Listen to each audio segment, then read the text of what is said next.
మీ ఘనమైన నామమునకు స్తుతులు స్తోత్రం వందనం చెల్లిస్తున్నానైనా. ప్రార్థించి ప్రకటించిన రీతిగా ఈ కోరి సంఘములో మరి నా తండ్రి ఈ దినము రేపు జరగబో కూడికను కూడా మీరు ప్రేమించి ఈ స్థలములో మరి మా ప్రభువా ఈ సభను జరగడానికి మీరు కృప చూపినందుకే నీ స్తోత్రాలు. ఈ దాసుని మా మధ్యకు సురక్షిత తీసుకొచ్చిన విధానాన్ని బట్టి స్తోత్రాలు. మొదటగా పాటలను బట్టి స్తోత్రాలు. పాటలు పాడిన ప్రతి బిడ్డను ఇంకా రమ్యముగా పాడడానికి మీరు స్వరాన్ని దయచేయండి. తిరిగి మరి మా ప్రభా ఈ స్థలములో మరి మా ప్రభా ఈ దినము ఈ కూడికను జరిగించడానికి మీరు కృప చూపినందుకే నీ స్తోత్రాలు. ఈ ప్రయాసంతా పడిన ప్రతి ఒక్క మరి దేవుని బిడ్డకు మీరు ఇచ్చిన మంచి తలంపులకై నీకు వేలాది స్తుతులు స్తోత్రాలు నిలుచుకుంటూ అల్పుడైన నేను కూడా ఈ స్థలములో చేరి ఈ యొక్క కూడికను మరి మా ప్రభువా నేను కూడా ఆస్వాదించడానికి మీరు ఇచ్చిన గొప్ప ధన్యతకే నీకు స్తోత్రాలు. ఈ కూడికను ఆది నుండి అంతవరకు అధ్యక్షత వహించి మీ సేవకులు మీ మహిమగార్థం వాడుకున్నట్టుకు మంచి జ్ఞానం దయచేయండి. వినగలిగే చెవిని గ్రహింపగలిగిన మనసును దయచేయమని ఈ కూడికను మీరు ఆస్వాదించమని జరగబోచున్న ముందు కార్యక్రమాలు కూడా మీరు తోడు నీడగా ఉండి మీ మైకరంగా జరిగించమని యేసుక్రీస్తు శక్తిగల నామములో ప్రార్థన చేసి వేడుకుంటున్నాను తండ్రి, ఆమేన్. ఇప్పటి వరకు పాటల ద్వారా దేవుణ్ణి మహిమపరిచయం. ప్రాముఖ్యమైన మరి వాక్య భాగంలోకి వెళుతుండగా మన మధ్యలో తూర్పుగోదావరి జిల్లా అనపర్తి పట్టణంలో పరిచర్య చేయుచున్న దైవ సేవకులు మరి పి జోషి గారు మన మధ్యలో ఉన్నారు. మరి దైవ సేవకులు మరి గంటసేపు వాక్యం అందిస్తుండగా ప్రతి ఒక్కరూ మరి శ్రద్ధతో దేవుని యొక్క వాక్యం వినాలని ప్రభు పేరట మనం చేస్తున్నాం. సమయాన్ని దైవ సేవకులుగా అప్పచెబుతున్నాం.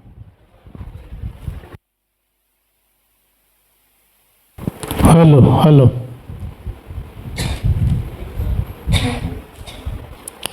ప్రభు నామమునకే మహిమ కలుగునుగాక.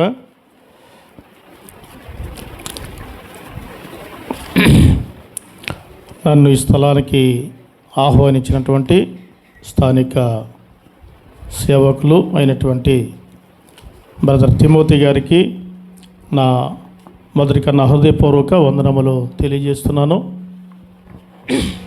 మాత్రమే కాకుండా ఈ వాక్యానికి ముందుగా ప్రార్థించినటువంటి దైవజనులు కూడా నా ప్రత్యేక వందనములు తెలియజేస్తున్నాను. అలాగనే స్థానికంగా ఉన్నటువంటి పెద్దలకు సోదరులకు అందరికీ నా హృదయపూర్వక వందనములు తెలియజేస్తున్నాను. ప్రియులారా, గత సారి నేను 2 పర్యాయములు మీ మధ్యకి రావటం జరిగింది. తిమోతి గారికి నేను ఎలా పరిచయం అంటే, జయరావు గారు ఒక అన్నయ్య జాన్ గారు, లేక ముక్కంటేశ్వరరావు ఉంటారు ఆయన్ని. ఆయన అనపర్తిలో బిఏడి చదువుతున్నప్పుడు తనున్నటువంటి కాలములో మా దగ్గరికి సహవాసానికి వచ్చేవారు.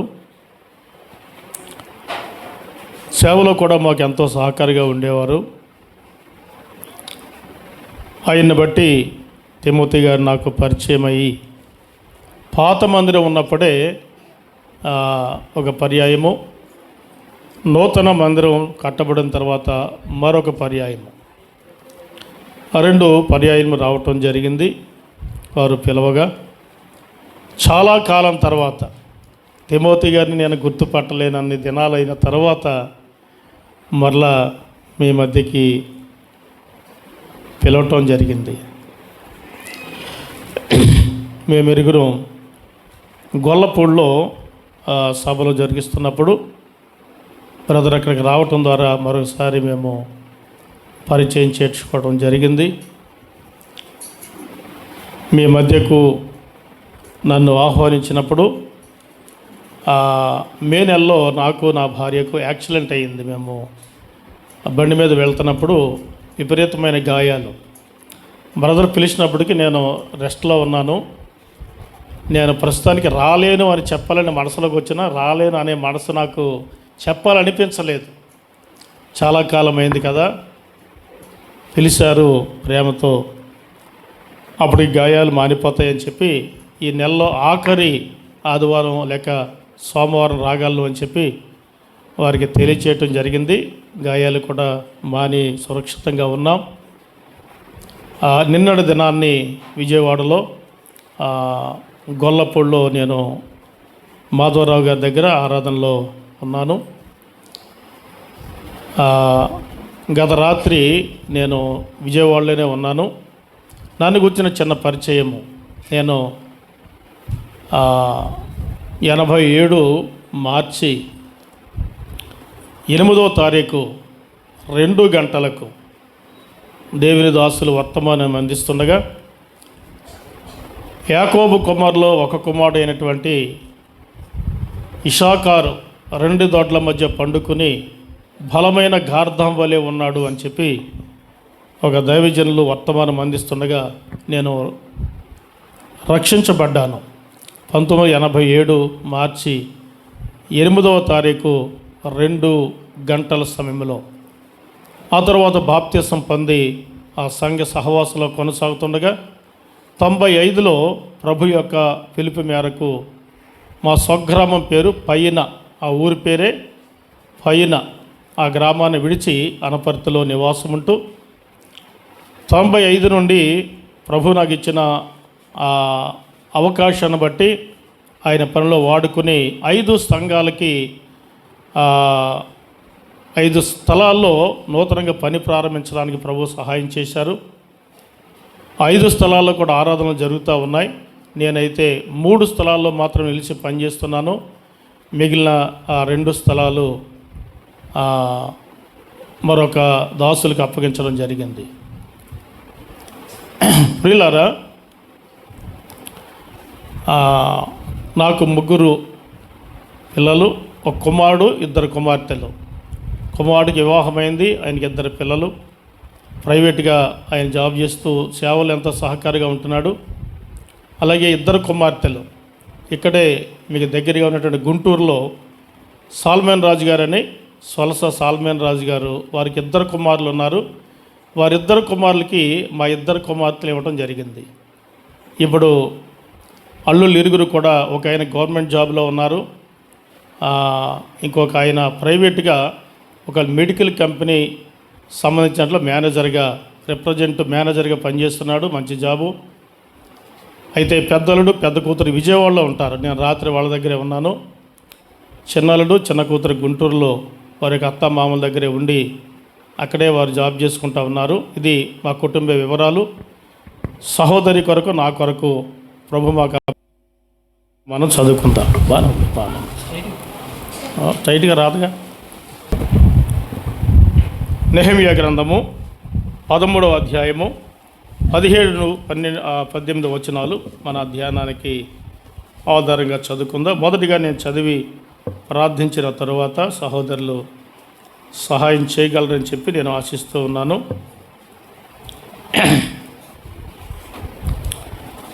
దేవుని యొక్క సన్నిధి ప్రభు మనకు అనుగ్రహించినప్పుడు దాన్ని నిర్లక్ష్యం చేయక దైవ సన్నిధిలో మనం ప్రభు గారు సాగిపోవటం ఎట్లాగో మనం నేర్చుకుందాం. 13వ అధ్యాయము 17-18 వచనాలు. అంతటా యూదుల ప్రధానులను నేను ఎదురాడి విశ్రాంతి దినమును నిర్లక్ష్యపెట్టి మీరెందుకు ఈ దుష్కార్యము చేయుదురు? మీ పితరులను ఇట్లు చేసి దేవుని యొద్ద నుండి మన మీదకిని ఈ పట్టణస్థుల మీదకిని కీడు రప్పింపలేదా? అయితే మీరు విశ్రాంతి దినం నిర్లక్ష్యపెట్టి ఇశ్రాయేళ్ల మీదకి కోపం మరి అధికముగా రప్పించుచున్నారని చెప్పి తిని ప్రార్థన చేసుకుందాం. సర్వశక్తిగల తండ్రి, మీకు స్తోత్రములు, కృతజ్ఞత వందనాలు చెల్లిస్తున్నాం. అల్పుడను అయోగ్యుడను ప్రభువా, మీ పక్షంగా నిలిచిన నేను విద్యాహీనుడను, మీ మాటలో తేటగా పలుకుట చేతకాని వాడను. ప్రభువా, ఏ వాక్యము తర్వాత ఏ వాక్యం అవసరమైనదో అట్టి మీ మాటలు ప్రభువా మీ సన్నిధిలో నిలబడిన నన్ను మరుగుపరిచి మీరే నిలబడిన నాకును కూర్చుని ప్రజలకును మేలు కలుగు మాటలు అందించుదురని దగ్గర నుంచి దూరాన్నించి వినుచున్న వారికి మేలు కలిగించమని, కాని మాట లేని మాట నా నోటను రాకుండా కాపాడమని మా రక్షకుడు మా ప్రభు అయిన యేసుక్రీస్తు వారి అతి శ్రేష్టమైన నామములో మిక్కిలి వినయంతో ప్రార్థించి ఆశ్రయించి వేడుకొనుచున్నాం పరమ తండ్రి, ఆమేన్. ప్రభు నందు ప్రియమైన వారులారా, మనం చదువుకున్న లేఖన భాగంలో నెహెమ్యా గ్రంథములో నెహెమ్యా పలుకుతున్న మాటలు ఇవి. ఇశ్రాయేలీలు నిర్లక్ష్యాన్ని గురించి నెహెమ్యా మాట్లాడుతున్నటువంటి వచనాన్ని మనం చదువుకున్నాం. ఇది చాలా చరిత్రతో కూడినటువంటి సంగతులైనను తేలికగా మనం వినాలని నేను ఆశిస్తున్నాను. 13, 17 మరలా మనం చదువుకుందాం. చూడండి ఏమని ఆయన సంబోధిస్తున్నాడు వారిని. అంతటా యూదుల ప్రధానులను చదువుకుందాం. అంతటా యూదుల ప్రధానులను నేను నేను ఎదురాడి విశ్రాంతి దినమును నిర్లక్ష్యపెట్టి మీరెందుకు ఈ దుష్కార్యమును చేయుదురు మీ పితరులను ఇట్లు చేసి దేవుని యొద్ద నుండి మన మీదకిని ఈ పట్టణస్థుల మీదకిని కీడు రప్పింపలేదా? అయితే మీరు విశ్రాంతి దినమును నిర్లక్ష్యపెట్టి ఇశ్రాయేలు మీదకి కోపము మరి అధికముగా రప్పించుచున్నారని చెప్పి తిని అనే మాట మనం చూస్తున్నాం. నెహెమ్యా జరిగిపోయిన సంగతిని ఎత్తి, ఒకప్పుడు ఇలా జరిగినది మరలా ఎలాగూ జరిగినట్లయితే అదే నష్టాన్ని మరలా మనం చవి చూడవలసిన వారిగా ఉన్నామని చెప్పి నెహెమ్యా ఇశ్రాయేలు ప్రజలతో మాట్లాడుతున్న సందర్భాన్ని మనం గమనిస్తున్నాం.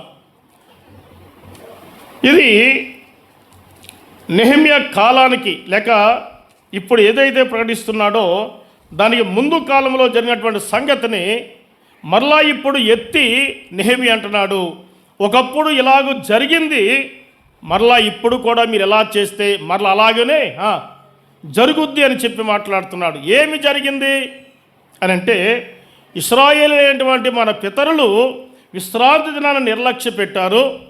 తద్వారా దేవుని కోపము అధికముగా ఆనాటి ప్రజల మీదకి రాగా వారు నష్టపోయారు. వారు ఎంతో నష్టాన్ని సవి చూశారు. అదేవిధంగా ఇప్పుడు మనం మరలా దేవుని దినాన్ని నిర్లక్ష్యం చేస్తే అదే నష్టాన్ని మరలా మనము సవి చూడవలసి వస్తుంది. అందుకని దేవుని కోపాన్ని మీరు ఎందుకు రేపుతారు అని చెప్పి నెహెమ్యా వారిని గద్దించినట్లుగా మనం చూస్తూ ఉన్నాం. అలాగైతే దేవుడని యెహోవా ఇశ్రాయేలుకు దినములో ఒక దినము అనగా 7వ దినము విశ్రాంతి దినం అని ప్రకటించాడు. ఏ దినం అది?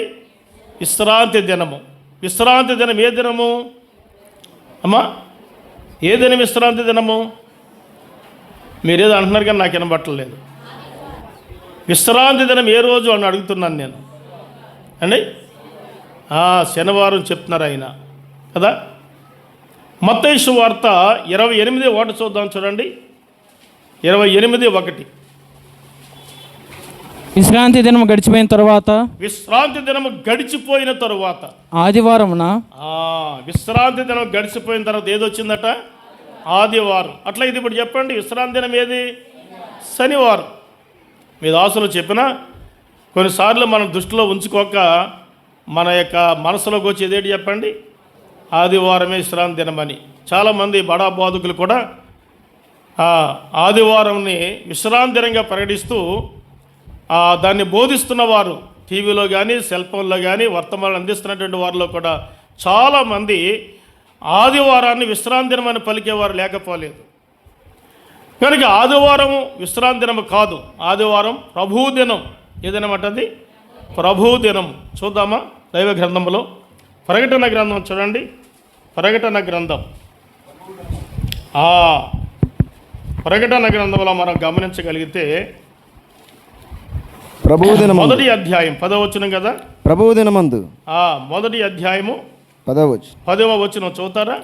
ప్రభువు దినమందు ఆత్మవశుడనై ఉండగా. ఇప్పుడు చెప్పండి, ప్రభు దినం అంటే ఆదివారం. ఆదివారం ఎవరి దినం అమ్మది? ప్రభు దినం. శనివారము విశ్రాంతి దినము, ఆదివారము ప్రభు దినము. అలా అయితే శనివారము ఎవరు పాటించాలి? ఎవరు అనుసరించాలి? ఇశ్రాయేలు అనుసరించాలి. మరి ఆదివారం ఎవరు అనుసరించాలి? క్రీస్తు ద్వారా రక్తంలో కడగబడి నూతన సంఘ విశ్వాసులైన మనము ఆదివారం అనేటువంటి ప్రభు దినాన్ని మనము అనుసరించాలి. ముందు సమయంలో మనం చూస్తాం ఆ విషయాలు.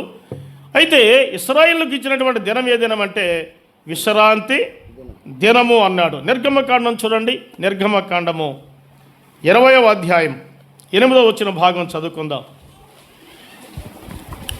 8వ విశ్రాంతి దినమును నిర్గమకాండము 28 చదువుతున్నారండి. విశ్రాంతి దినము పరిశుద్ధముగా ఆచరించుటకు జ్ఞాపకముంచుకొనుము అన్నాడు. విశ్రాంతి దినమును వారు ఏం చేయాలట?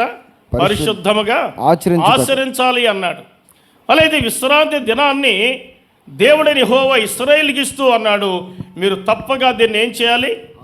ఆచరించడం మాత్రమే కాదు, పరిశుద్ధముగా ఆచరించాలి అన్నాడు. విశ్రాంతి దినము చాలా విలువైన దినం. దేవుని యొక్క ప్రకటన ద్వారా, లేక దేవుడు వాళ్ళకి ఇచ్చినటువంటి ఒక నిర్ణయం, ఒక నియమం, ఒక కట్టడ, ఒక నిబంధన, ఒక ఆజ్ఞ విశ్రాంతి దినం. కాబట్టి విశ్రాంతి దినాన్ని వారు పరిశుద్ధముగా ఆచరించాలి అన్నాడు. తప్పిపోకూడదు, మానుకోకూడదు. విశ్రాంతి దినాన్ని నిర్లక్ష్యము చేయకూడదు. అయితే చేశారు అన్నాడు. నెహెమ్యా అంటాడు, మీరు విశ్రాంతిని నిర్లక్ష్యం చేశారు, అందుకని మన పితరుల మీదకి శిక్ష వచ్చింది.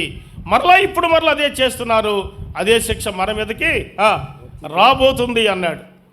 కనుక జరిగిన సంగతి తెస్తే ప్రస్తుతం జరుగుతున్న సంగతిని కూడా తోడు చేస్తూ ఇక ఎన్నడిలా జరగకూడదని హెచ్చరిస్తూ ఉన్నాడు.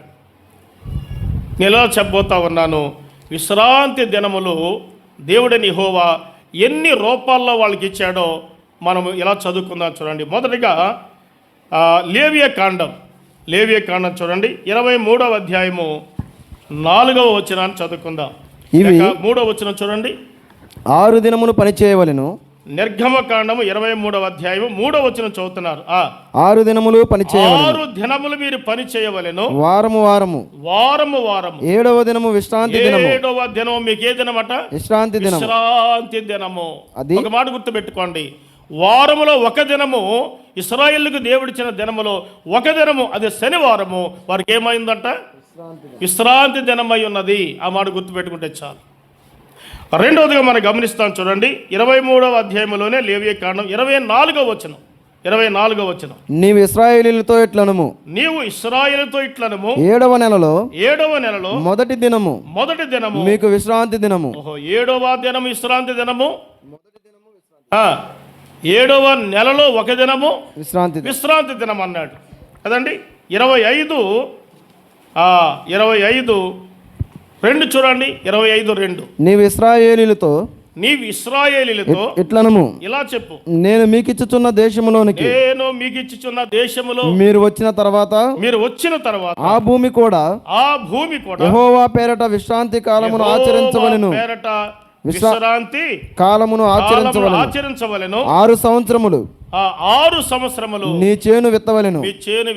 6 సంవత్సరములు నీ ఫలవృక్షముల తోటను ఫలవృక్షపు తోటలను బద్దించి దాని ఫలములను కూర్చుకొనవచ్చును. కోసుకోండి. 7వ సంవత్సరము భూమికి మహావిశ్రాంతి కాలము అనగా గనుక యెహోవా పేరట విశ్రాంతి సంవత్సరముగా ఉండవలెను. అందులో నీ చేను విత్తకూడదు. 7వ సంవత్సరము, 6 సంవత్సరాలు భూమిని పండించండి, కానీ 7వ సంవత్సరము మీ పొలానికి వెళ్ళటము కానీ, దున్నటము కానీ, విత్తనాలు వేయటము కానీ, నీరు కట్టడము కానీ, ఫలవృక్షాలు కోసుకోవటం కానీ ఎన్నడూ మీరు చేయవద్దు అన్నాడు. ఇప్పుడు చెప్పండి, వారములో ఒక దినము 7వ దినము వారి విశ్రాంతి దినము, నెలల్లో 7వ నెలలో ఒక దినమే విశ్రాంతి దినము, సంవత్సరాల్లో 7వ సంవత్సరము విశ్రాంతి సంవత్సరం. కనుక పొలానికి వెళ్ళకూడదు, విత్తనాలు విత్తకూడదు, పొలాన్ని పండించకూడదు, అందులో ఉన్నటువంటి ఆదాయాన్ని వారి ఇంటికి తీసుకొని రాకూడదు అని చెప్పాడు. ఇంకొక మాట కూడా చదువుదాం చూడండి. 25 లేవియకాండం 25:8 వచనం చదువుకుందాం. మరియు ఆ, 7 విశ్రాంతి సంవత్సరములను మరియు 7 విశ్రాంతి సంవత్సరమున అనగా అనగా 7 ఏండ్లు గల సంవత్సరములను లెక్కింపవలెను. 7 ఏండ్లు గల సంవత్సరములు లెక్కింపవలెను. ఆ 7 విశ్రాంతి సంవత్సరముల కాలము ఆ 7 విశ్రాంతి సంవత్సరముల కాలము 49 సంవత్సరములగును. 49 సంవత్సరాలగును. 7వ నెల 10వ నాడు మీ స్వదేశమందంతటా శృంగనాదము చేయవలెను. ప్రాయశ్చిత్తార్థ దినమున మీ దేశమందంతటా ఆ శృంగనాదము చేయవలెను. మీరు ఆ సంవత్సరమును అనగా 50వ సంవత్సరమును పరిశుద్ధపరచి మీ దేశవాసులందరికీ విడుదల కలిగినదని చాటింపవలెను. అది మీకు సునాదముగా నుండును. అప్పుడు మీలో ప్రతివాడు తన స్వాస్థ్యమును తిరిగి పొందవలెను. ప్రతివాడు తన కుటుంబమునకు తిరిగి రావలెను. ఆ సంవత్సరము అనగా 50వ సంవత్సరము మీకు సునాద కాలము.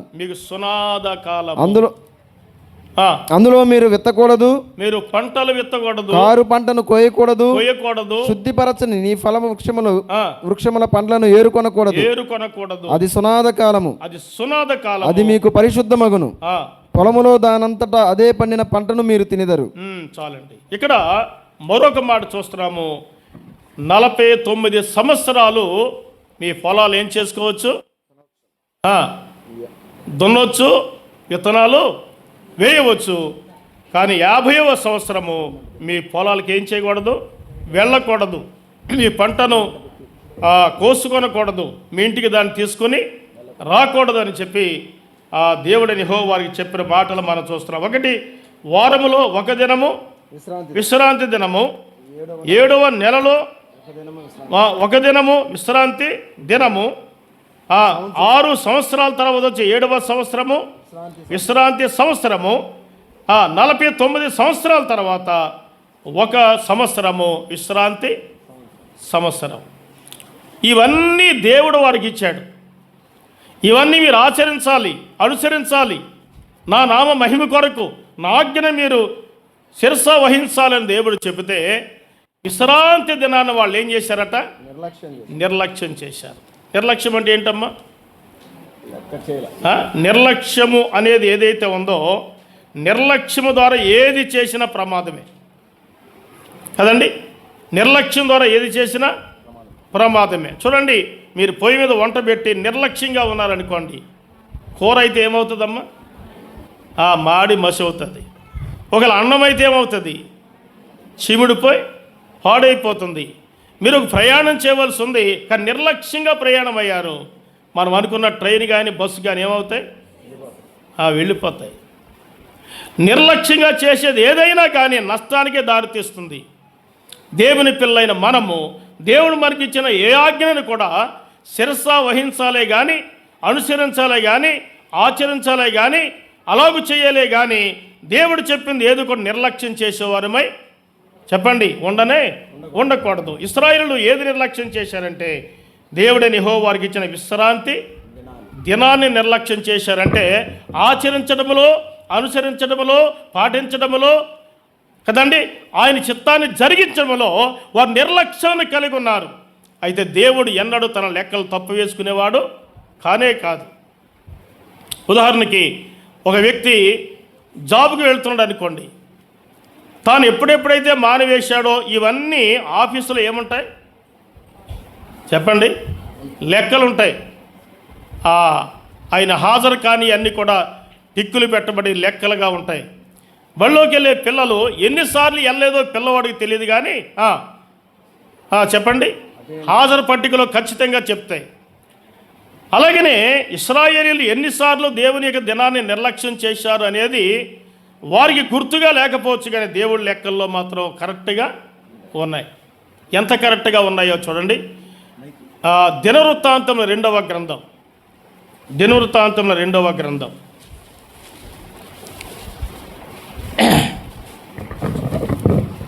ఈ ఫ్యాన్ కొంచెం తగ్గించండి.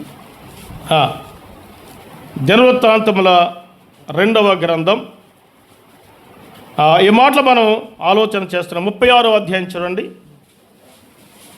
36వ అధ్యాయం.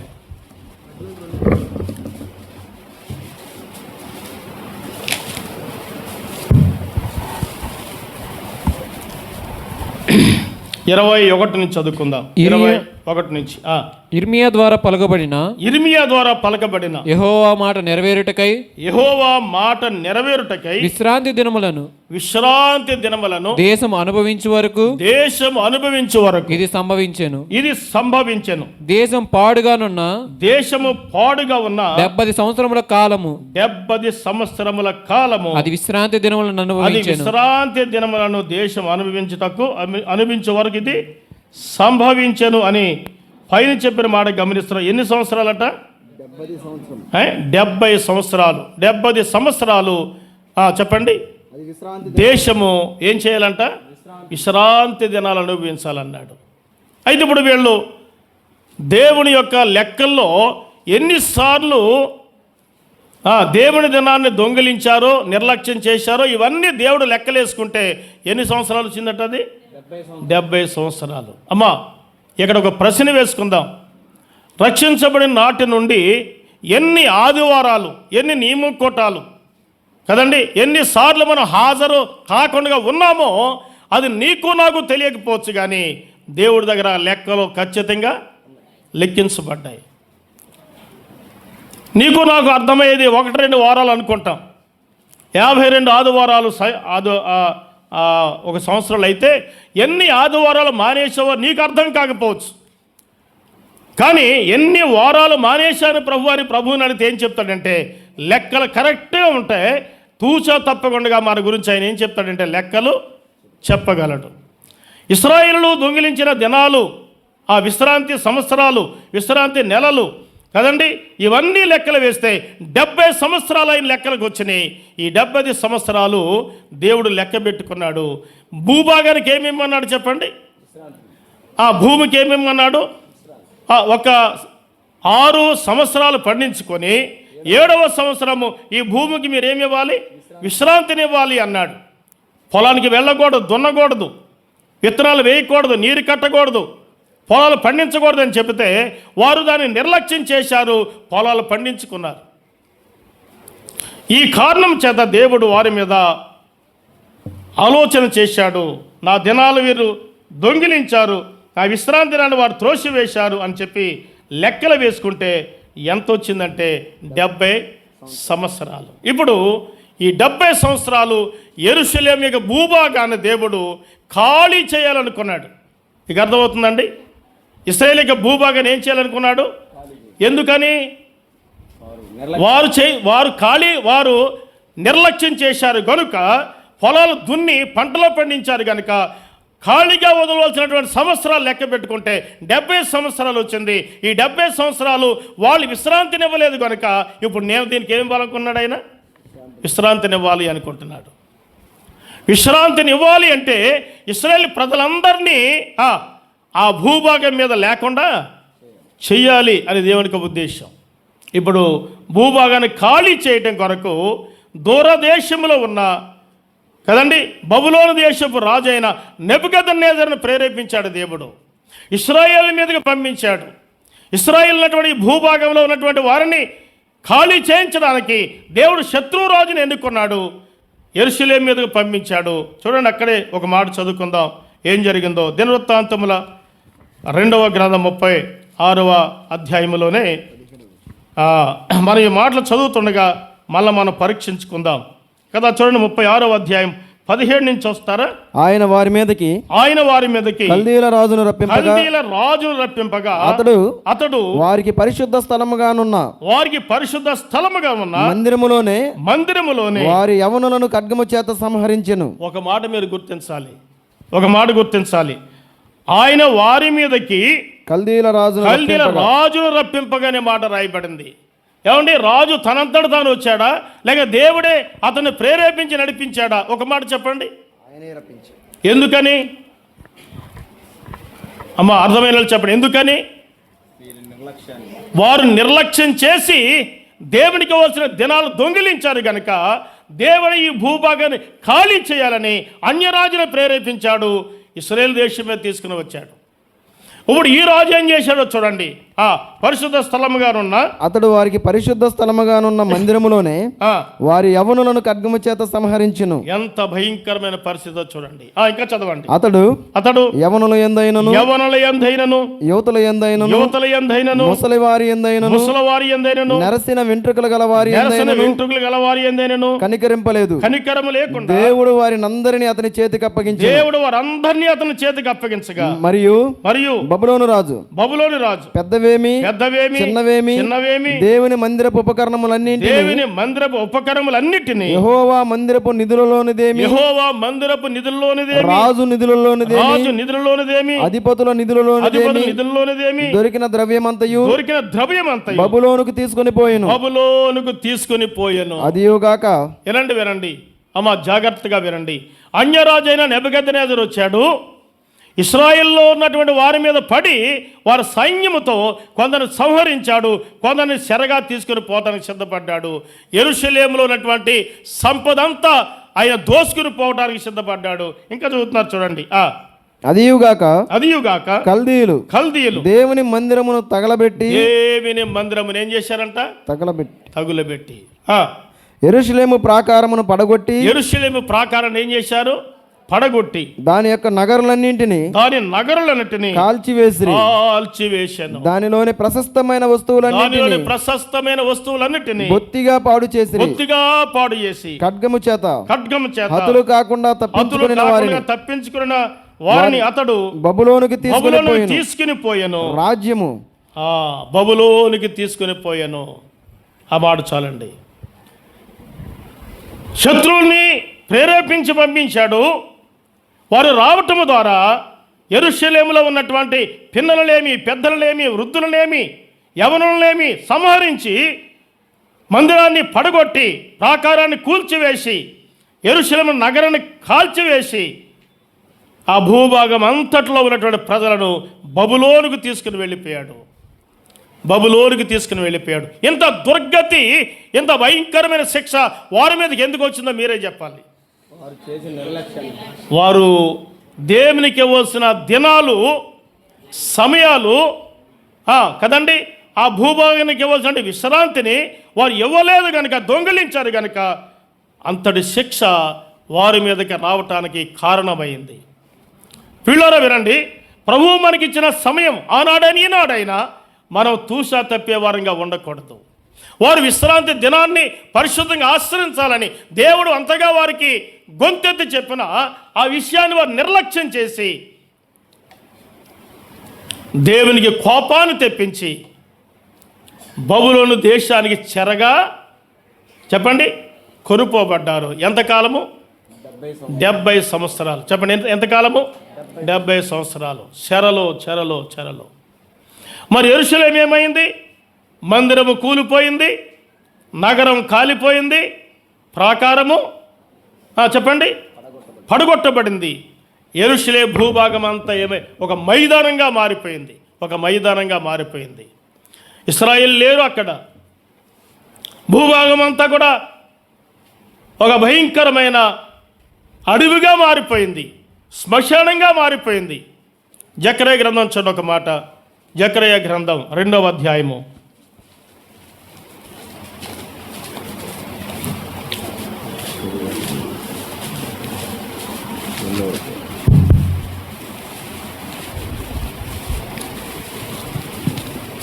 రెండవ వచనం దగ్గర చూడండి. నీవు ఎక్కడికి పోవచ్చున్నావని నేను అతను అడగగా అతడు యెరూషలేము యొక్క వెడల్పును పొడుగును ఎంతైనది కొలిచి చూడబోచున్నాను నేను. అంతటా నాతో మాట్లాడుచున్న దూత బయలుదేరగా మరి ఒక దూత అతను ఎదుర్కొని వచ్చెను. రెండవ దూత పరిగెత్తుకొని పోయి యెరూషలేములో మనుషులను పశువులను విస్తారమైనందున అది ప్రాకారం లేని మైదానముగా ఉండెను.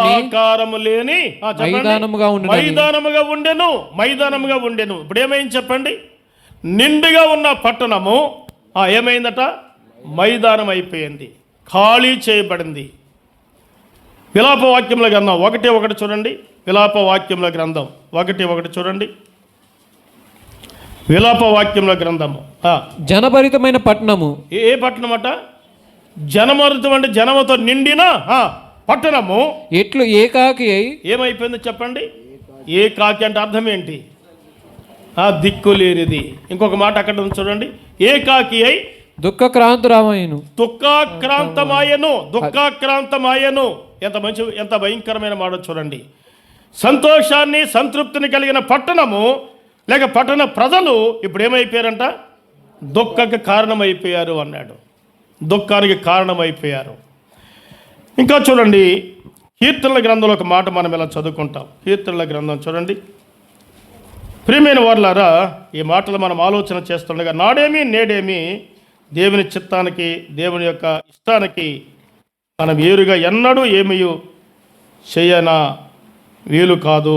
137వ కీర్తన చూడండి.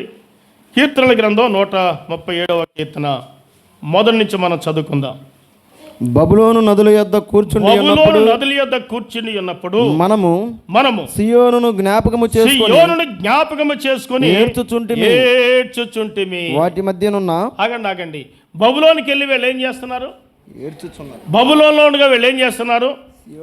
బబులోను నదుల యొద్ద కూర్చున్నప్పుడు మనము సియోనును జ్ఞాపకం చేసుకుని ఏడ్చుచుంటిమి.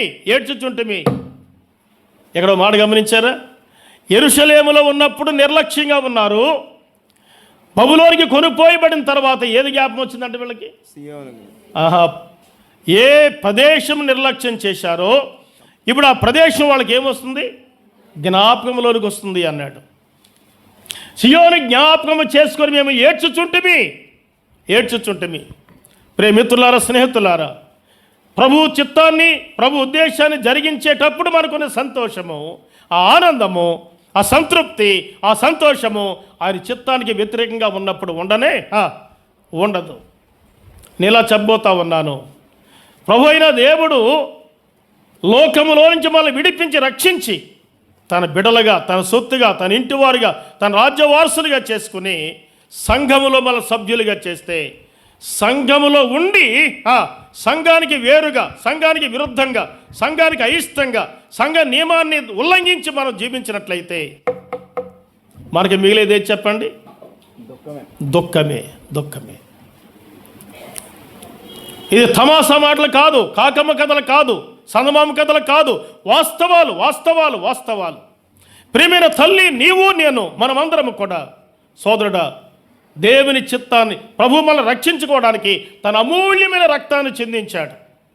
ఇశ్రాయేలు ప్రజలు ఐగుప్తు నుంచి తీసుకురావటానికి ఆయన చేసిన కార్యాలు ఎంతో ఉన్నతమైనవి. ఇంత ఉన్నతమైన కార్యాలు చేసి వారిని నడిపిస్తే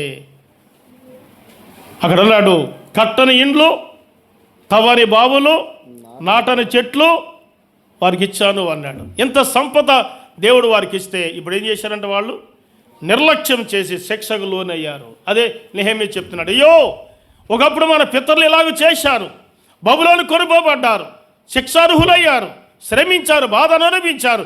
70 సంవత్సరాల తర్వాత మరలా బబులోను నుండి యెరూషలేముకి దేవుడు మనల్ని నడిపిస్తే మరలా మీరేం చేస్తున్నారంటే అదే విధిగా చెప్పండి, దేవుని దినాన్ని మీరు నిర్లక్ష్యము చేస్తున్నారు కనుక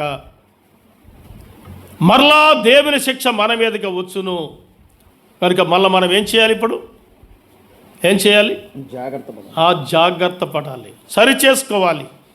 దేవుడు మనకిచ్చిన ఆ నిబంధన, ఆయన ఇచ్చినటువంటి ఆ యొక్క విశ్రాంతి దినాన్ని తప్పక మనం పాటించి ప్రభువుని గణపరచాలి అని ఆయన తెలియచేసిన సందర్భాన్ని లేఖనాల్లో మనం చూస్తున్నాం ప్రియులారా. కనుక బబులోనులో ఉన్న కాలములో వారు కన్నీళ్లు, నిట్టూర్పు, నిస్పృహ, నిరాశతో ఉన్నారు.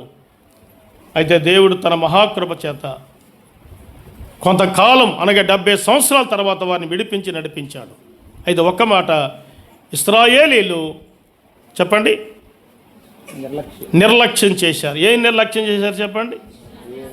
విశ్రాంతి దినములను, విశ్రాంతి సంవత్సరములను వారు నిర్లక్ష్యం చేసి దేవుని ఉగ్రతకు, దేవుని శిక్షకు వాళ్ళు ఏమయ్యారంటే పాత్రులు అయ్యారు అని మనం చూస్తున్నాం. ఇప్పుడు మనం దేన్ని నిర్లక్ష్యం చేయకూడదు, మనం విందాం. 4-5 విషయాలు మనం విందాం. ఒకటి, దేవుని యొక్క సన్నిధిలో ఆయన మనల్ని రక్షించాడు కనుక మనము దేన్ని నిర్లక్ష్యం చేయకూడదో అది కూడా విందాం. వారు ఏమేమి నిర్లక్ష్యం చేశారో అవి కూడా మనం విందాం.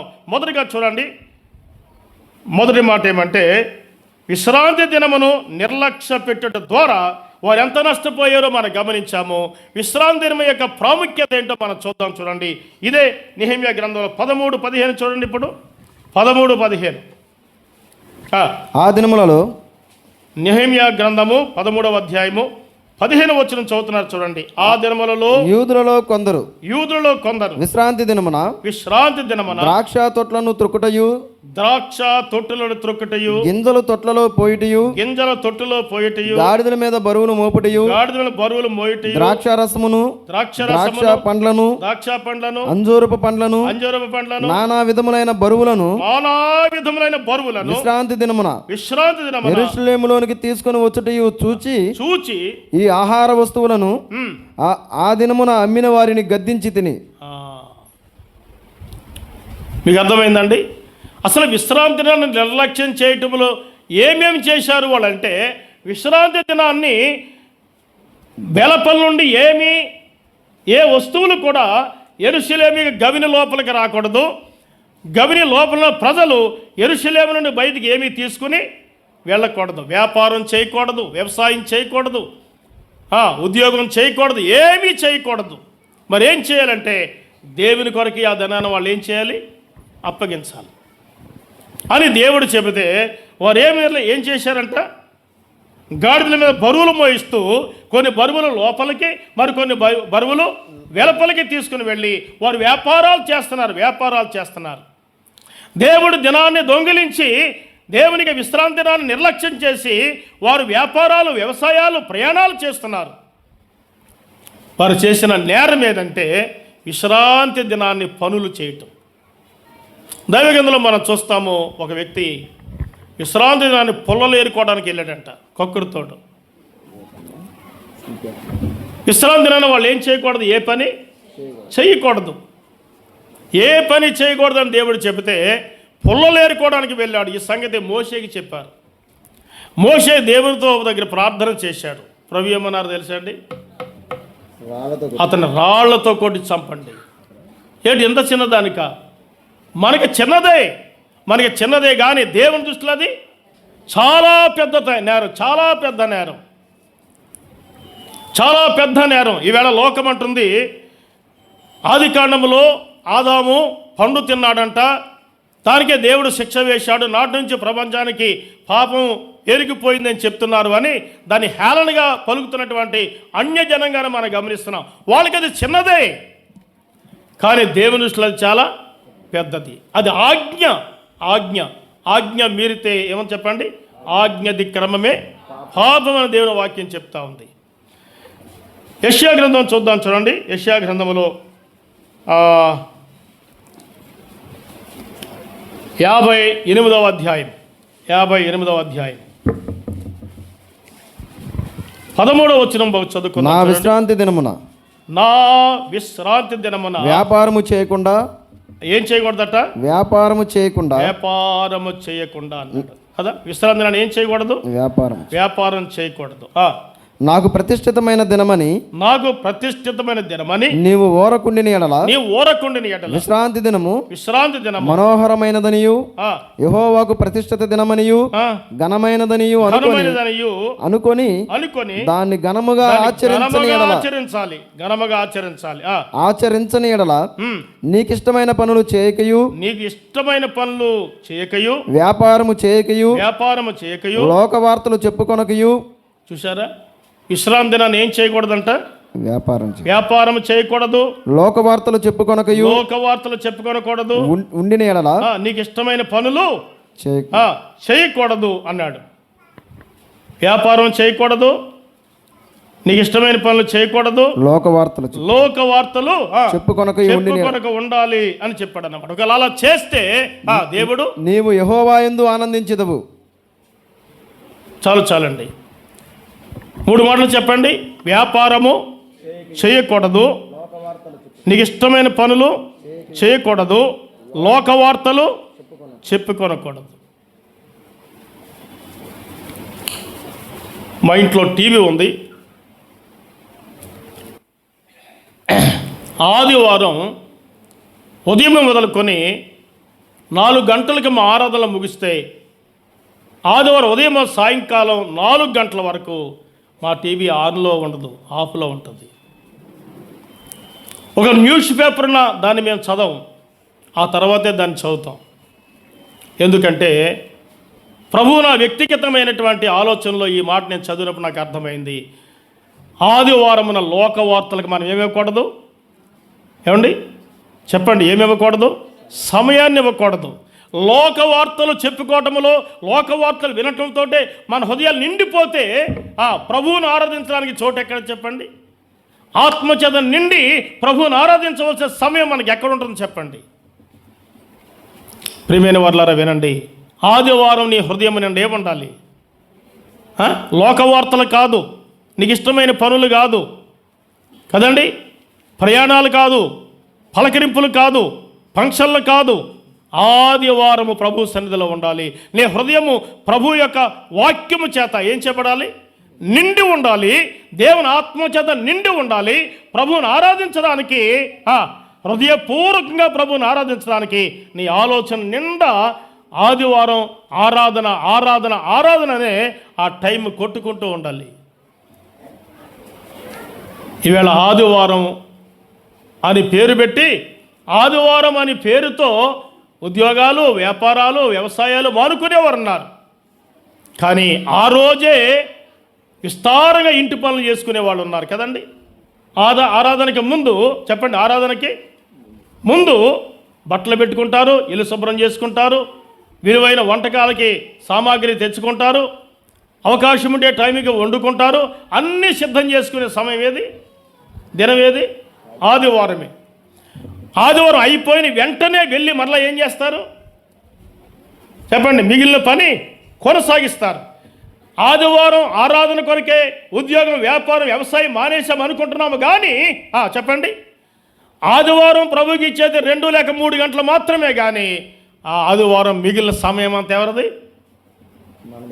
మందే. పేరేంటి చెప్పండి? ఇవాళ ఎందుకు వెళ్ళలేదమ్మా పనికి? ఆదివారం. ఇవాళ ఎందుకు వెళ్ళలేదు వ్యాపారానికి? ఆదివారం. ఆదివారం పేరుతో మానుకున్నాము కానీ అసలు పని అంతా చేసుకున్నది ఏది? మన పనే. అడావుడిగా రావటం కదా. పాటలు ప్రారంభించారా? ఓహో మైకులో ఆఖరి పాట విన్నప్పుడు వెళ్దాం అనుకునే వాళ్ళు కొందరు. అసలు ఆదివారం ఆరాధనకి మనం ఎప్పుడు రావాలి అని ఆలోచన చేస్తే ప్రారంభ ప్రార్థనలోనే చెప్పండి మనం ప్రభు సన్నిధిలో ఉండాలి. ప్రారంభ ప్రార్థనలో ఉండాలి. చివరి ప్రార్థన అయ్యే వరకు కూడా మనము స్థలాన్ని విడిచి వెళ్ళేవారమై ఉండకూడదు. విచారకరమైన సంగతి ఏమంటే, కొన్ని స్థలాల్లో నేను చూశాను, కొన్ని స్థలాల్లో ఇలాగో మందిరంలో ఆదివారం నేను అక్కడ ఉన్నాను, కొందరు విశ్వాసులు సంఘానికి వచ్చి క్యారేజీలు పట్టుకొని వచ్చి పాస్టర్ చేత ప్రార్థన చేయించుకుని పనికి వెళ్ళారు. ఏంటంటే రద్దీగా ఊడుపులండి, ఈవేళ వచ్చిన డబ్బులు రేపు రావండి. నేను అన్నాను, ఏమండి మీరు ఎట్లా ప్రార్థన చేస్తున్నారంటే, మరి ఏం చేస్తామండి, ఆ ప్రార్థన కూడా చేయకపోతే నన్ను వాళ్ళ బతకనేవారు. ఎంత విచారకరమైన సంగతి పిల్లారా. ఇదొక భక్తి. ఏది? మేము ప్రభు సన్నిధికి వెళ్ళాం, పాస్టర్ గారి చేత ఏం చేయించుకున్నాం? ప్రార్థన చేయించుకున్నాం. అసలు చెయ్యకూడదు ఆయన, మరి ఆయన ఎందుకు చేశాడు నాకు తెలియదు. ఇంకా విచారకరమైన సంగతి ఏమంటే, చెప్పా చేయకుండా పోయేవాళ్ళు మరికొందరు. అదే రోజు ఫంక్షన్లు కదండి, విలువైన ఫంక్షన్లు అంటారు. అవో వాళ్ళు చాలా ధనవంతులండి, మా ఫంక్షన్కి వచ్చారు కాబట్టి మేమేం చేయాలి? వెళ్ళాలండి. ఏ రోజు అది?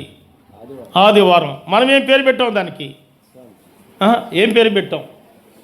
ప్రభు దినం. ఆ దినమేమో ప్రభువుది, కానీ ఉపయోగించుకునేదంతా మనమే. ఉన్నామా అలాంటి వారుగా? ఒకవేళ అలాంటి వారుగా ఉంటే ఈ రోజు నుంచి అయినా దాన్ని మనం ఏం చేయాలి? మానుకునేవారుగా ఉందాం. ఎంతటి వారైనా పర్వాలేదు. ఒకరోజు ఒక హైందవ సోదరుడు, వారు బట్టల వ్యాపారం చేసుకుంటారు, బట్టలు నేస్తారు కదా ఆ సోదరులు. ఆయన అన్యుడు కానీ వాళ్ళ బంధువుల గురించి చెప్తున్నాడు నాకు ఒకరోజు. ఏమండి మా బంధువుల్లో మా బామ్మర్ది మా చెల్లి ప్రభుని నమ్ముకున్నారు. వాళ్ళు బట్టలు షాప్ పెట్టుకున్నారు. 2 పనివాళ్ళు కూడా ఉంటారు అక్కడ. కానీ ఆదివారం మొత్తం బట్టల షాప్ మూసేస్తారండి. అసలు ఆ రోజే ఎక్కువ అమ్ముడవుతాయి, కానీ ఆ రోజు పూర్తిగా మూసేస్తారు. అంతేకాదండు, మాలాంటి వాళ్ళు ఎవరు వెళ్ళినా తాళం వేసుకుని దేవుని మందిరానికి వెళ్ళిపోతారు. వాళ్ళని కూడా మీరు రండి అంటారు. మేము వెళ్తే వెళ్ళాలి, వాళ్ళతో పాటు కూర్చోడానికి వెళ్ళాలి. ఇంటికి పూర్తిగా తాళం వేసేస్తారు. అందుకని మా బంధువులు ఎవరు కూడా హైందువులుగా ఉన్నవారు వాళ్ళ ఇంటికి ఆదివారం చెప్పండి, వెళ్ళమండి. ఆయన చెప్తున్నాడు. మా చెల్లి మా బావగారు చాలా భక్తి గల వాళ్ళండి మీ క్రైస్తవయములో అలాగన్నాడు. కానీ ఏమండి, ఎంత నమ్ముకుంటే ఏంటండి, మా చెల్లి మా బావగారు ఇంటికి వెళ్తే మేము ఆదివారం ఇంటికి కూడా ఉండకుండా పోతారండి, మీరు కూడా రండి చర్చికి అంటారు. ఇది న్యాయమండి? అదేం భక్తి అండి? మేము వెళ్తే ఉండాలి కదా అన్నాడా? చెప్పండి, అలాగన్నాడా? ఏమన్నాడు చెప్పండి? వాళ్ళు చాలా భక్తి గల వాళ్ళండి. మేము ఎవరు వెళ్ళినా కానీ ఆదివారం వాళ్ళ తలుపులు తాళం వేసుకుని చర్చికి వెళ్ళిపోతారు. చర్చి అయిన తర్వాతే బంధువులు. అంతవరకు ఎవరిని కూడా వాళ్ళు ఏం చేయరు, పట్టించుకోరండి. ఈ సంగతి జరిగిన మా బంధువులు ఎవరు కూడా ఆదివారం వెళ్ళరండి వాళ్ళ ఇంటికి అని గర్వంగా చెప్పాడు. కానీ బాధతో హీనంగా చెప్పలేదు. ఎందుకో తెలుసా? వాళ్ళ భక్తిని గమనించాడు. అతను కూడా తర్వాత ప్రభుని నమ్ముకుని చనిపోయాడు. నేను ఎందుకు ఈ మాట చెప్తానంటే, ఒకవేళ మనం అనుకుంటాం ఆ రోజే ఇంపార్టెంట్ అయిన బంధువులు వచ్చారండి, ఆ రోజు చాలా కాలం తర్వాత మా అన్నయ్య వచ్చాడండి, చాలా కాలం తర్వాత మా మేనల్లుడు వచ్చాడండి, అంచేత వదిలి రావడానికి నాకు కుదరలేదండి. ఏమనుకుంటారో వాళ్ళు ఏమనుకోరు, మనమే అనుకుంటాం. వాళ్ళు ఏమని అనుకుంటారో మనం అనుకుంటాం. కానీ మేము అలాగే చేస్తే మన భక్తిని వాళ్ళు ఏం చేస్తారు, మెచ్చుకుంటారు, గొప్ప చేస్తారు. కనుక ప్రియులారా, దేవునికి సన్నిధిలో మనము ఇక్కడ అన్నాడు, ఆదివారము లేక విశ్రాంతి దినమున ఆ దినాల్లో ఏం చేయకూడదంట, వ్యాపారము చేయకూడదు. ఇంకా చెప్పండి, ఇష్టమైన పనులు చేయకూడదు, లోక వార్తలు చెప్పుకొనకూడదు, వీటితో హృదయం నింపబడకూడదు. లేచిన దగ్గర నుంచి ఆరాధన కొరకే మన తలంపులతో నిండినట్లయితే ప్రభు యొక్క సన్నిధిలో తృప్తికరంగా ప్రభుని ఆరాధించగలము. ఇంకో మాట చెప్పాడు చూడండి ఇక్కడ, దైవిక ఇర్మియా గ్రంథం చూడండి. ఇర్మియా గ్రంథం 17వ అధ్యాయం 2వ వచనాన్ని చదువుకుందాం. 2వ వచనం, యోధా పాపము ఇనప గంటముతో వ్రాయబడి ఉన్నది, అది వజ్రపు మొనతో లిఖింపబడి ఉన్నది, అది వారి హృదయముల నుండి పలకల మీదను చెక్కబడి ఉన్నది. ఇర్మియా గ్రంథము 17 21 17:21 యెహోవా ఇలాగు సెలవిచ్చుచున్నాడు, మీ విషయంలో జాగ్రత్త పడుడి, విశ్రాంతి దినమున ఏ బరువును మోయకుడి, విశ్రాంతి దినమున ఏ బరువులను మోయకుడి, యెరూషలేము గుమ్మములలో గుండా ఏ బరువును తీసుకుని రాకుడి, విశ్రాంతి దినమున మీ ఇండ్లలో నుండి ఏ బరువును మోసుకొని పోకుడి, ఏ పనియు చేయకుడి. చాలండి, మీ బరువులు తీసుకెళ్ళకూడదు. బయట నుంచి బరువులు లోనికి తీసుకొని అంటే యెరూషలేములోనికి రాకూడదు. అసలు మీరు ఏ పనియు చేయకూడదు. ఎంత కఠినమైన నిర్ణయాలు దేవుడు వారికి ఇచ్చాడు అంటే, అంత గొప్ప ఆజ్ఞ వారికి ఇస్తే దాన్ని వారు మీరి చెప్పండి, ఇప్పుడు ఎక్కడున్నారు? బబులోను దేశంలో ఉన్నారు. సంతోషంగా ఉన్నారా? సుభిక్షంగా ఉన్నారా? ఆనందంగా ఉన్నారా? లేదు. కన్నీటితో, దుఃఖముతో, వ్యాధులతో నింపబడిన వారై ఉన్నారు. ఒకసారి ఒక సహోదరుడి ఆలస్యంగా వచ్చిందట సంఘానికి. ఆలస్యంగా, ఏమ్మా ఇంత ఆలస్యంగా వచ్చారు అని ఆ దైవశాఖకుడు పలకరిస్తే, అలాగంటారనే అనుకున్నానండి, అసలు మానేయాలనుకున్నాను కానీ అదే పోన్లే అని వచ్చాను అందంట. మీకు అర్థమైంది మాట? మీకు అర్థమైందో ఈ మాట? ఆలస్యంగా వస్తే దైవజనుడు అడిగాడు, అమ్మ ఇంత ఆలస్యంగా వచ్చారేంటి అని అంటే, ఆవిడ చెప్పిన మాట చెప్పండి, అసలు మానేయాలి అనుకున్నాను కానీ పోనీలే అంటే జాలిపడి వచ్చిందట. అది పోనీలే అంటే అర్థం ఏంటి? జాలి. ఎవరి మీద జాలి? దైవశాఖ మీద, దేవుడి మీద? ప్రియులారా వినండి, మానుకోవాలనుకుందంట. ఎవరికి నష్టం? అండి ఎవరికి నష్టం? హోనీలు అంటే రావటం అంటే దేవుడి మీద జాలిపడా, దైవ సేవకుడి మీద జాలిపడా, సంఘం మీద జాలిపడా? ప్రియమైన వారులారా, నిన్ను కలవరి రక్తములో కడిగిన ప్రభు ఉన్నాడే, ఆ ప్రియ ప్రభు ఆదివారం నీ కొరకు కనిపెడుతున్నాడు, ఆదివారం నా కొరకు కనిపెడుతున్నాడు. ఆయన సన్నిధిలో మనం ఆరాధించడానికి చేరి వస్తామని మన కొరకు ఎదురు చూస్తున్నాడు. మనం ఎక్కడికి వెళ్తున్నాం? ప్రయాణానికి కొందరు, పనిలో కొందరు, వ్యాపారంలో కొందరు, ఫంక్షన్లకు కొందరు కదండి, ఫంక్షన్లకు కొందరు. దేవునికి దుఃఖాన్ని కలిగించవద్దు ప్రియులారా. లోకము మనల్ని ద్వేషించినా పర్వాలేదు, దేవుని పిల్లైన మనము దేవుని దినాన్ని ఏం చేయకూడదు? నిర్లక్ష్యము చేయకూడదు. వారు ఏం చేశారంటే విశ్రాంతి దినమున పనులు చేశారు, అందుకే దేవుడి కోపం వారి మీద రగులు కొంది అన్నాడు. రెండవ మాట అక్కడే చూద్దాం. చూడండి, రెండవ మాటగా మనం లేఖనాలు గమనించగలిగితే నెహెమ్యా గ్రంథం 13వ అధ్యాయం 11వ వచనం చూడండి. 13-11. నేను అధిపతులతో పోరాడి, నెహెమ్యా చెప్తున్నాడు, నేను అధిపతులతో పోరాడి దేవుని మందిరమును ఎందుకు లక్ష్య పెట్టలేదని అడిగి, లక్ష్య పెట్టలేదు. ఏం లక్ష్య పెట్టలేదట? దేవుని మందిరమును మీరు ఎందుకు లక్ష్య పెట్టలేదని అడిగి అన్నాడు. ఏ మాట అందరూ గుర్తుపెట్టుకోవాలి. నెహెమ్యా అంటున్నాడు, మీరు ఎలాగున దేవుని మందిరమును లక్ష్య పెట్టలేదు అంటే ఏం చేశారు? నిర్లక్ష్యం చేశారు. దేవునిచ్చిన ఆ విశ్రాంతి దినాన్ని నిర్లక్ష్యం చేశారు. చెప్పండి, దేవుడు వారికి ఇచ్చిన మందిరాన్ని కూడా వారు ఏం చేశారంటే నిర్లక్ష్యం చేశారు అన్నాడు. ప్రేమితులారా, స్నేహితులారా, దేవుని మందిరాన్ని నిర్లక్ష్యం చేశారు. లక్ష్య పెట్టలేదు అంటే అర్థం ఏంటంటే నిర్లక్ష్యము చేశారు అని దాని అర్థం. దేవుని మందిరాన్ని నిర్లక్ష్య పెట్టడం అనేది ఘోరమైన సంగతిగా లేఖన భాగం ద్వారా మనం గమనించగలం ప్రియులారా. దేవుని మందిరం ఆనాడు విలువైన మందిరం యెరూషలేములో కట్టబడి ఉంటే, కట్టబడిన మందిరం పట్ల వాళ్ళు ఏం కలిగి ఉన్నారంట? నిర్లక్ష్యం కలిగి ఉన్నారు. ఈ మందిరము సొలొమోను గారు కట్టబడిన మందిరం కాదు. సొలొమోను గారు కట్టబడిన మందిరం నెబుకద్నెజరు కాలంలో కూల్చివేయబడింది. వీరు బబులోను నుంచి తిరిగి వచ్చిన తర్వాత మరలా కట్టబడిన మందిరం కట్టబడింది. కానీ ఆ మందిరం పట్ల వాళ్ళు ఎలాగున్నారట? నిర్లక్ష్యంగా ఉన్నారు. మరలా మామూలే. మీరెందుకు లక్ష్య పెట్టలేదు అన్నాడు. ప్రియులారా వినండి, నాడు అక్షరార్థమైన మందిరం, ఈవేళ ఆత్మసౌన మందిరం ఏది? ఈవేళ ఆత్మసౌన మందిరం ఏది? సంఘమే. ఇది కాదు, ఇది మనం కూడుకోవటానికి ఇవ్వబడిన మందిరం. కానీ సంఘమే దేవునికి ఏమైందట? మందిరము అన్నాడు. చదువుదామా ఒక మాట చూడండి. దైవ గ్రంథములో తిమోతికి వ్రాసినటువంటి మొదటి పత్రిక 3వ అధ్యాయము కదండి, 15వ వచ్చిన భాగం మనం చదువుకుంటాం. శీఘ్రముగా నీ యొద్దకు వత్తునని నిరీక్షించున్నాను. అయినను నేను ఆలస్యము చేసిన దేవుని మందిరములో వినాలి. దేవుని మందిరములో అనగా జీవము గల దేవుని సంఘములో అన్నాడు. ఈ మాటలు గమనించాలి. మనం ఎరుగుదాం అయినా మరలా విందాం. దేవుని మందిరములో అన్నాడు అనగా జీవము గల అంటే దాని వివరం చెప్తూ అన్నాడు. దేవుని మందిరములు అనగా జీవము గల దేవుని సంఘములో జనులు ఎలాగూ ప్రవర్తింపవలెను. చాలండి. దేవుని మందిరము ఆనాడు అక్షరార్థమైన మందిరం.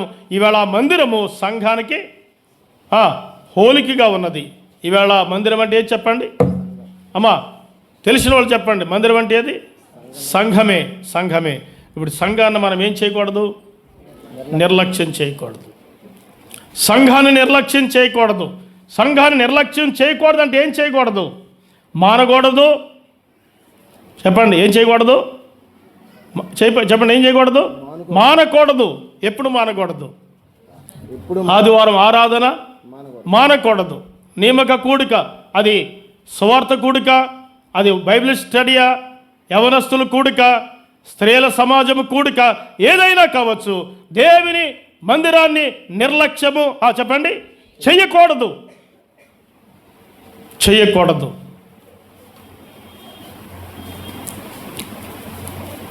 ఇటీవల మా ఏరియాలో ఓ సంఘానికి సహోదరి నైట్ జరిగే కూటాలకు కానీ ఆ స్త్రీలో జరిగేటువంటి కూటానికి కానీ రావటం లేదు కొద్ది రోజుల నుంచి. అందులో ఒక సహోదరి నాతో చెప్పింది, అయ్యా ఆవిడ రావటం లేదు మేము పిలిచినా కానీ అని.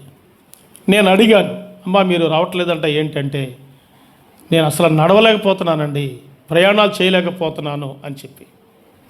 నేను అదే మాట నన్ను అడిగిన సహోదరికి చెప్పాను, అమ్మ ఆవిడ బాగోలేదట నడవలేకపోతుందనంటే, ఆవిడ ఈ మధ్యకాలంలో ఎన్ని ఫంక్షన్లకు వెళ్ళిందో చెప్పింది.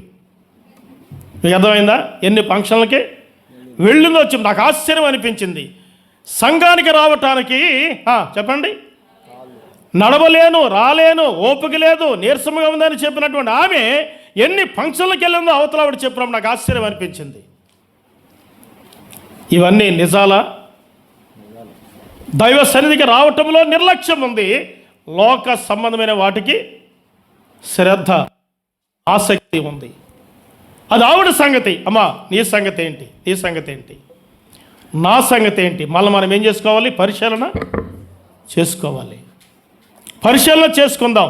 లోక పనికి, లోక ప్రయాణాలకి, లోక వ్యాపారాలకి, లోక ఉద్యోగాలకి, లోక అవసరాలకి మనం శక్తిని తెచ్చుకుంటున్నాం. కానీ దైవ సన్నిధికి రావటంలో చెప్పండి, మన శక్తిని మనకున్న శక్తిని లేదని ప్రకటించుకుంటున్నాం. పైన దేవుడు చూస్తున్నాడు. ఆయుష్ ఇచ్చింది ఎవరు? ఆయనే. ఆరోగ్యం ఇచ్చింది ఎవరు? ఆయనే. పని చేయడానికి శక్తిని, ఆరోగ్యాన్ని, ఆయుష్ ఇచ్చిన దేవునికి కొంత సమయాన్ని ఇవ్వలేమా? కొంత సమయాన్ని ఇవ్వలేమా? ఇంత నిర్లక్ష్యమా? ఎంత అశ్రద్ధ? దేవుని పట్ల మనకు కలిగి ఉన్నటువంటి ఈ విధి విధానము దేవుడు సహించలేనిది అని మనం గుర్తుపెట్టుకోవాలి. ఇక్కడ లేఖనాల్లో మనం గమనిస్తున్నప్పుడు విశ్రాంతి దినమును నిర్లక్ష్య పెట్టిన ప్రజలే దేవుని మందిరాన్ని ఏం చేశారట? చెప్పండి, నిర్లక్ష్యం చేశారు అన్నాడు. మనం ఎరిగిన మరొక వచనం చూడండి, హెబ్రీ పత్రిక 10:24 కదండి, చదువుకుందాం అవసరాన్ని బట్టి. కొందరు మానుకొనుచున్నట్టుగా. కొందరు ఏం చేస్తున్నారంట? మానుకొనుచున్నట్టుగా. ఏం మానుకుంటున్నారు? సమాజం. పని మానుకోరు, ప్రయాణం మానుకోరు, భోజనం మానుకోరు, నిద్ర మానుకోరు. చెప్పండి, కొందరు మానుకొనుచున్నట్టుగా. కొందరు ఏం చేస్తున్నారట? మానుకుంటున్నారు. కొందరు మానుకున్నట్టుగా సమాజముగా కూడటం మానకూడదు అన్నాడు. కొందరు ఉన్నారు మానుకునేవారు. ఆ కొందరిలో నీవు, ఆ కొందరిలో నీవు, ఆ కొందరిలో నేను ఉన్నానేమో పరీక్షించుకుందాం. అమ్మా, ప్రభు మనకి ఇచ్చిన అవకాశాన్ని దుర్వినియోగం చేసుకునవద్దు. ఒక ఆమె పాట పాడుకుంటుందట, నాకు బలము ఉన్నంత వరకు చెయ్యలేదు ప్రభు సేవను, నాకు ధనము ఉన్నంత వరకు ఇవ్వలేదు ప్రభు సేవకు, ధనమంతా పోయాక, ధనమంతా పోయాక ఇవ్వాలని ఉంది ప్రభు సేవకు, ఇవ్వాలని ఉంది. హృదయారణ్యములో కృంగిన సమయములో, హృదయారణ్యములో కృంగిన సమయములో వినిపించుచున్నది ఒక కేక నాకు, ఒక కేక నాకు, ఒక కేక నాకు, హృదయారణ్యములో కుంగిన. కాబట్టి ప్రియులారా, బలమున్నంత వరకు, ధనమున్నంత వరకు, చూపున్నంత వరకు, ఓపికన్నంత వరకు ప్రభు కార్యాల్లో మనం కొనసాగుదాము కాక. అలా కొనసాగటం ద్వారా ప్రభు తన యొక్క ఆశీర్వాదాలు మనపై మెండుగా ఉంచుతాడు. ఆయన మనల్ని ఎలా విడిచిపెట్టేవాడు కాడు అని మనం గమనిస్తూ ఉన్నాం. రెండు విషయాలు విన్నాం. ఒకటి, విశ్రాంతి దినం నిర్లక్ష్య పెట్టుట. రెండవది, దేవుని మందిరమును నిర్లక్ష్యము పెట్టుట అనే మాట గమనిస్తున్నాం. యెషయా గ్రంథం చూడండి, 3వదిగా యెషయా గ్రంథం ఇశ్రాయేలు నిర్లక్ష్యములో మరొక భాగంగా ఈ మాటలు మనం చూద్దాం.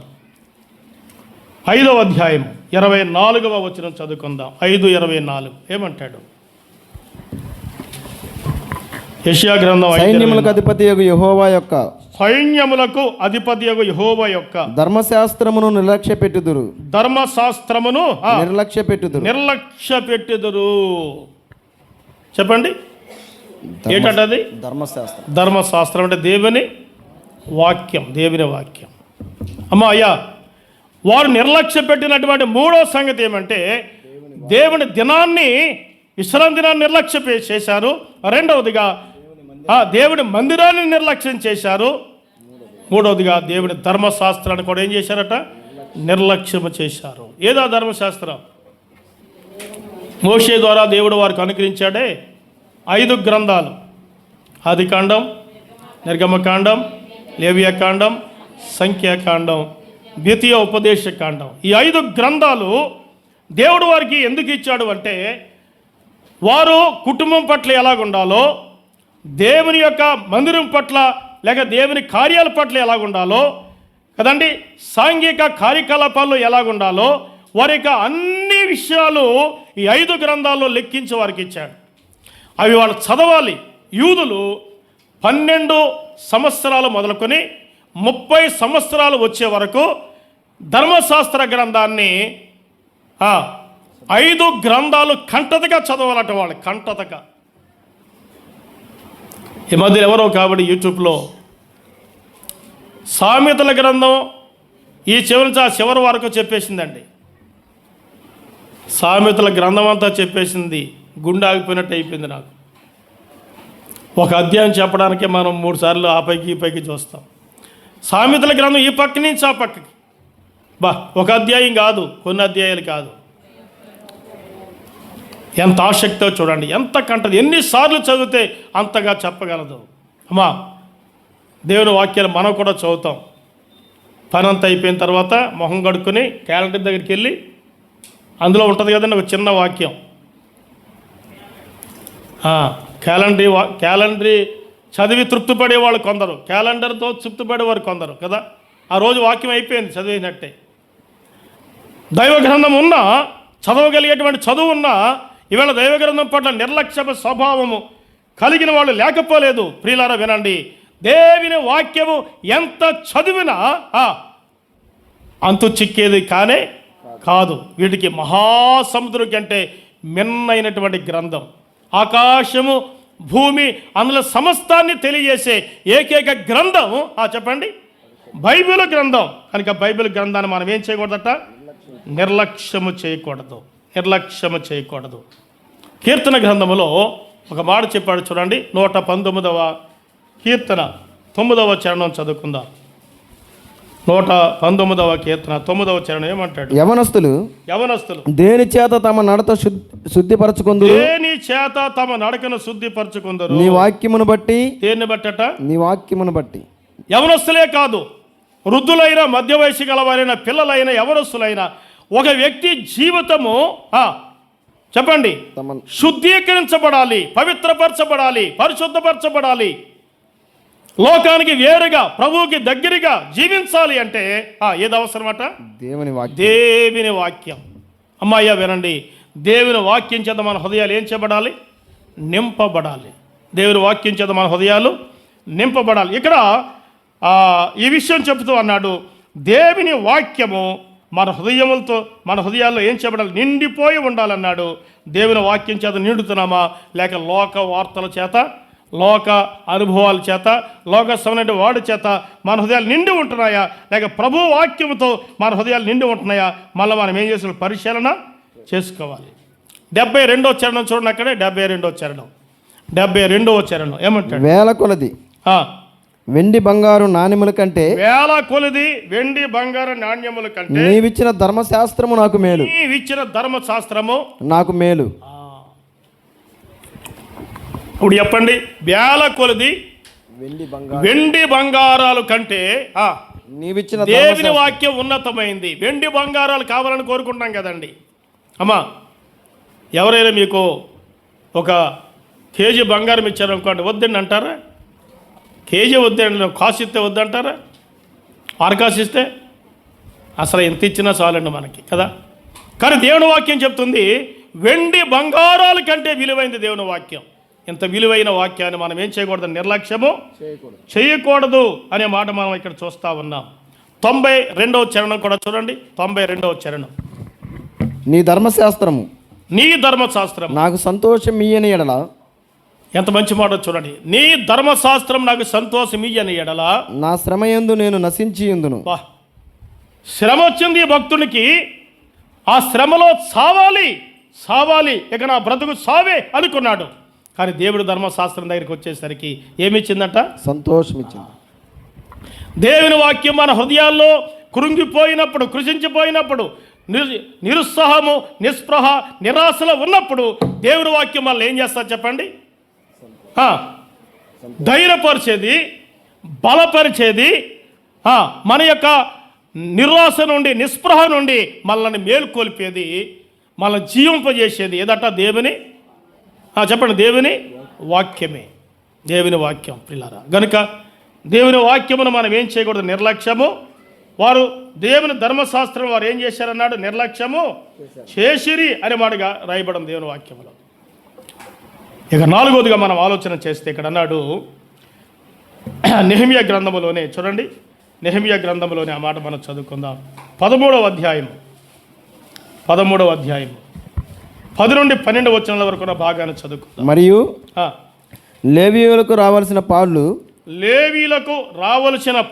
వారికి అందకపోవడం చేత సేవ చేయ లేవీయులను గాయకులను తమ పొలములకు పోయిరని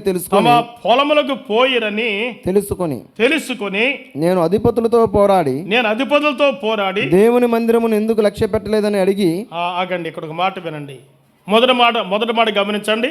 మరియు దేవుని సన్నిధికి రావలసినటువంటి పాళ్ళు, ప్రజలు దేవునికి ఏమి ఇవ్వాలో, వారి కష్టార్జితములో నుండి ఏ భాగాన్ని ప్రభుకి ఇవ్వాలో దేవుని యొక్క ధర్మశాస్త్రంలో చెప్పాడు. 10వ భాగమును ప్రతిష్టర్పణలను మీరు నా సన్నిధి తీసుకొని రండి అని చెప్పాడు. అది రాకపోవటమే మీరు దేవుడి మందిరాన్ని ఏం చేశారు? నిర్లక్ష్యం చేశారు అన్నాడు. మందిరానికి రావాల్సిన పాళ్ళు కదండి. ఉద్యోగమో, వ్యాపారమో, వ్యవసాయమో చేస్తున్న మనము కదండి, అది దినకూల లేక వారం బట్టుబళ్ళు అంటారు చూడండి. వారం బట్టుబళ్ళ లేకపోతే నెల ఉద్యోగంలో చేసే జీతమా, ఏదైనా కావచ్చు. దేవుడు మనకిచ్చిన ఆదాయములో నుండి 10వ భాగం పాత్రలో 10వ భాగము ఎక్కడ ఇవ్వాలంట? ప్రభు యొక్క సన్నిధిలో ఇవ్వాలి అన్నాడు. అలా ఇవ్వకపోవటమే మీరు ఏం చేసినట్లు? నిర్లక్ష్యం. ఇవ్వకపోవటం అనే నిర్లక్ష్యం చేశారు. అందుకనే దేవుని సేవకులు ఆనాడు యాజకులను పడిన వారు ఆకలితో వారి కడుపులు మార్చుకుంటున్నారు అన్నాడు. ప్రేమితులారా, స్నేహితులారా, దేవునికి ఇవ్వాల్సిన భాగాన్ని ఇవ్వకపోవటమే చెప్పండి నిర్లక్ష్యము. ద్వితీయోపదేశకాండం 16వ అధ్యాయం చూడండి. 16వ అధ్యాయం 17వ వచనం. వారు వట్టి చేతులతో యెహోవా సన్నిధిని కనబడక కనబడక మీ దేవుడైన యెహోవా నీకు అనుగ్రహించిన దీవెన చొప్పున ప్రతివాడును తన శక్తి కొలది ఇయ్యవలెను అన్నాడు. ఒక మాట మీరు గమనించండి. అక్కడ ఇవ్వాలి అన్నాడు కానీ ఇంకొక మాట చెప్పాడు అక్కడ, తన శక్తి కొలది. ఇంకో ముందు మాట చెప్పండి. నీ దేవుడైన యెహోవా నీకు అనుగ్రహించిన దీవెన చొప్పున ఆ మాట గుర్తుపెట్టుకోవాలి. అమ్మా, ప్రభు నిన్ను దీవించాడు, నీ ఆదాయాన్ని హెచ్చించాడు. నేను దీవించి ప్రభు నీకు ఇస్తే నువ్వు దీవించబడిన మేరలో, నీవు దీవించబడిన కొలది ప్రభుకి ఏం చేయాలట? ఇవ్వాలి అన్నాడు. నేను ఒక మాట చెప్తాను, గమనించండి. ఈవేళ టీవీలో, సెల్ ఫోన్లో కొన్ని ప్రసంగాల ద్వారా మనం ఏమంటున్నామంటే, మీరు దేవునికి 10,000 ఇవ్వండి, దేవుడు మీకు 20,000 చెప్పండి ఇస్తాడు. మీరు 20,000 ఇవ్వండి, దేవుడు మీకు ఏమిస్తాడు? 40,000 ఇస్తాడంటే చాలామంది ఎగబడి చెప్పండి ఇస్తున్నారు. ఒక మాట గమనించండి, దేవుడు మనకి ఇస్తాడు కాబట్టి మనం ఇవ్వటం కాదు. అవునా కాదా? ఏమన్నా అవునా కాదా? దేవుడు మనకి ఇస్తాడని ఇవ్వటం కాదు. అవునా కాదా? మీరు చెప్పరండి. దేవుడు మనకి ఇస్తాడని ఇవ్వటమా, లేదా దేవుడు మనకి ఇచ్చాడు కాబట్టి ఇవ్వాలా? అంతే. ప్రభు మనకి ఇచ్చాడు కాబట్టి ప్రభుకి ఇవ్వాలి, కానీ ప్రభు మనకి ఇస్తాడు కాబట్టి ఇవ్వటం కాదు. అది లాటరీ లాంటిది. లాటరీలో రూపాయి కడితే ఎన్ని వస్తాయంట? ఎంతైనా రావచ్చు. ఈ మధ్య ఎక్కడో ఒక ఆయన గురించి విన్నాం, ఒక లాటరీ కట్టినాడు, ₹1,00,00,000 వచ్చినాయట. నిజముగా వాస్తవంగా జరిగిన సంగతి. పిల్లలు కనుక లాటరీ కాదు, కొంత వేస్తే ఇంకా ఎక్కువ వస్తుంది అనుకోవడానికి. విచారకరమైన సంగతి ఏమంటే, మీరు ఎంత ఇస్తే మీకు అంత కలిసి వస్తుంది అనే కాడిగా పరిగెట్టి ఎగబడుతున్నారు, కానీ ప్రభువు నిన్ను దీవించిన కొలది చెప్పండి ఇవ్వాలి అన్నాడు. ప్రభు నిన్ను దీవించిన కొలది ఇవ్వాలి, నిన్ను హెచ్చించిన కొలది ఇవ్వాలి. ఇవ్వకపోవటమే ఏం చేసినట్టు?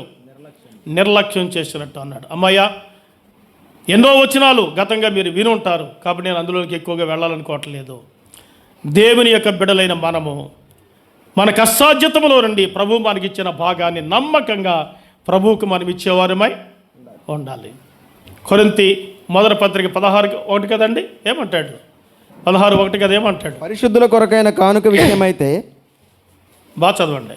పరిశుద్ధుల కొరకైన కానుక విషయమైతే నేను గలతీయ సంఘములకు నియమించిన ప్రకారము మీరును చేయడి.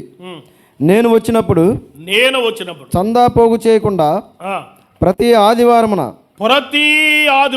మీలో ప్రతి వాడును తాను వర్ధిల్లిన కొలది, అది చెప్పండి, తాను వర్ధిల్లిన కొలది తన యొద్ద కొంత సొమ్ము నిల్వ చేయవలెను. ఎలాగివ్వాలంట? వర్ధిల్లిన కొలది. ఇస్తావు కాబట్టి వర్ధిల్లుతావా, లేదా వర్ధిల్లావు కాబట్టి ఇవ్వాలా? ఏమండి, ఇస్తే ఆశీర్వాదం ఉంది వాస్తవమే, కానీ అసలు మన ఉద్దేశం నేను చెప్తా ఉన్నాను.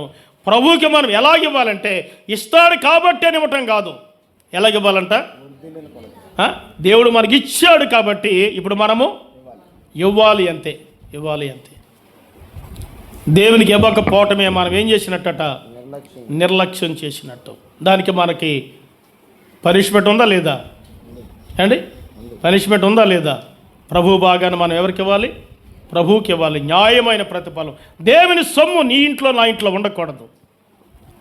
ఒక ఆయన దక్షిణ భాగం తీసి కొత్త బట్టలు కుట్టించుకున్నాడంట. ఎవరికి? పాస్టర్ గారికి కాదు, ఆయనకి కుట్టించుకున్నాడట. 4-5 జతలు దక్షిణ భాగం తీసుకుని. ఎందుకయ్యా అంటే, అవి దేవుడి కొరకే వాడతానండి. ఏవి?